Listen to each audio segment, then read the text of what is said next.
A Bíblia é o livro mais famoso do mundo, afinal, é a palavra de Deus para a humanidade.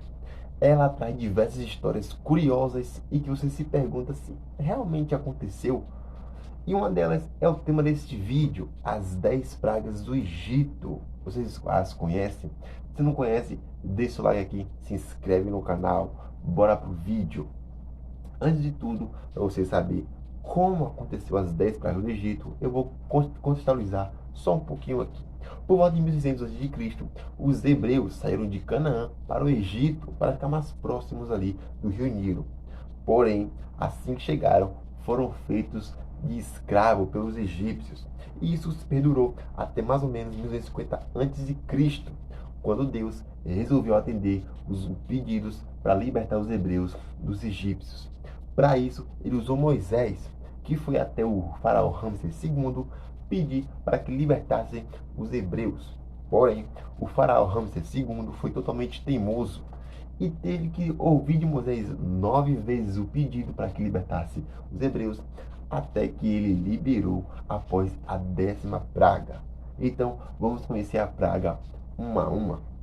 A primeira praga que foi posta por Deus aos egípcios foi a água em sangue. Como eu falei nesse vídeo, o rio Nilo é o maior rio ali, mais importante para os egípcios. E sem ele, muita coisa não sobrevive lá no Egito. Você não pode cozinhar, não pode lavar roupa, você não tem como produzir nada, você não tem como, né, dar água ali aos animais, você não tem como beber água. Então, com o rio em sangue, ficou totalmente inutilizável o rio. Essa é a primeira praga enviada por Deus. A segunda praga enviada por Deus foi as rãs. Para você que não sabe, pelo menos naquela época, as rãs eram tidas como animais sagrados para os egípcios. Tanto que lá existe uma deusa da fertilidade que tem cabeça de rã. Mas Deus enviou tantas rãs que as rãs saíram de animais sagrados para praga. Portanto, tinha tantas rãs que os egípcios deixaram, entre aspas, de ver as rãs como animais sagrados para uma praga. Essa foi a segunda praga enviada por Deus. A terceira praga foi os piolhos que surgiram da terra. Como Ramsés não liberou os escravos, a terceira praga foram os piolhos. Como eu falei, saíram da terra e causava bastante feridas, coceiras, entre outras coisas, aí nos egípcios. A quarta praga foi as moscas, né? Como eu falei, depois dos piolhos vieram as moscas. As moscas foram a quarta praga e apenas os hebreus não foram atingidos. Eles ficaram ali tranquilos, sussu, porque como eles adoravam a Deus, Deus não os atingiu com a praga das moscas. A quinta praga foi a peste dos animais. Mas dessa vez, antes de enviar essa praga à peste dos animais, Ramsés disse a Moisés que dessa vez liberaria os hebreus da escravidão. Só que, como ele mentiu e acabou não fazendo isso, Deus enviou a peste para os animais, para o rebanho de cavalo, carneiro, ovelhas e bois. Mas apenas os rebanhos dos hebreus não morreram, apenas o rebanho dos egípcios. E aqueles que adoravam realmente a Deus ficaram ali tranquilos, imunes desta praga. A sexta praga aqui foram as feridas, úlceras e chagas. Deus mandou Moisés espalhar um pouco de cinza pelo ar. E daí surgiu essa praga, feridas, úlceras e chagas. Foi em todos os egípcios. Os magos egípcios, os conselheiros do rei, ficaram tão doentes que não conseguiam mais trabalhar e largaram o faraó Ramsés II ali sem, digamos, proteção ali dos seus seguranças, dos seus, né, conselheiros ali. Então, até o Ramsés, o faraó, também contraiu essa doença, digamos assim, da praga de Deus. Então, essa foi a sexta praga. A sétima praga foi a chuva de granizo, também conhecida como saraiva, ou para muitos, chuva de pedras, que é mais ou menos dar o mesmo, não é verdade? Morreu muita gente, mas essa praga enviada por Deus, o mesmo avisou, ele mandou Moisés avisar ao faraó que iria mandar a maior e pior chuva de pedras que o Egito já viu. E como Moisés avisou e o Ramsés não deu atenção, morreu muita gente. E só os hebreus não foram atingidos. Oitava praga aqui é a praga dos gafanhotos. Gafanhotos, para muita gente, para o mundo todo, é praga, destrói plantações de fora a fora.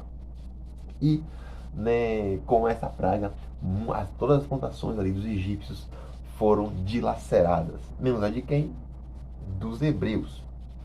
E, né, isso engloba aí, digamos assim, os deuses dos egípcios, que é o deus Shu, que é o do ar, e o Sebec, que é dos insetos. E com o Deus mandando, né, os gafanhotos para o Egito, ele mostrou aí para o Ramsés e para toda a galera egípcia que mandava era ele que manda, ele é o único Deus que tem respeitado.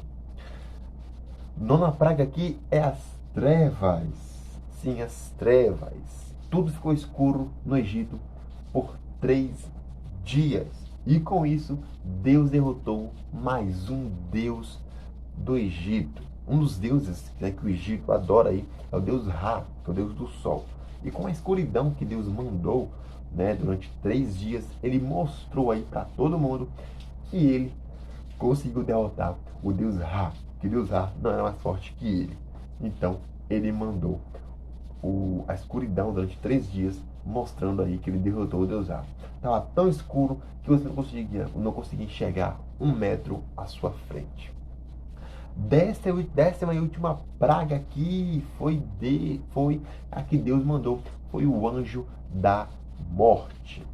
Ele avisou Deus avisou para Moisés, para avisar a galera egípcia, naquele mesmo dia ele iria passar a meia-noite e levar a vida ali de todos os primogênitos egípcios. E aqueles que não queriam, né, que seus primogênitos fossem mortos, tinham que passar sangue de cordeiro na porta da sua casa.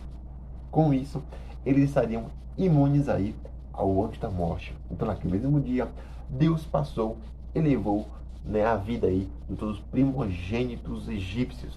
E o do primeiro primogênito que ele levou foi o filho do Ramsés II.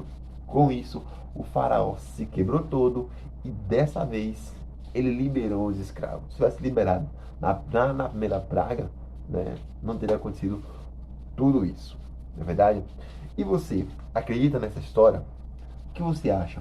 Comenta aqui embaixo. Vamos ter uma discussão suave, certo? Esse é o vídeo de hoje. Espero que vocês tenham gostado. Tá? Tô com a metinha aqui, 650 inscritos até 31 de agosto. Será que a gente consegue? Acho que a gente consegue, hein? Super beijo, tamo junto. Até o próximo vídeo.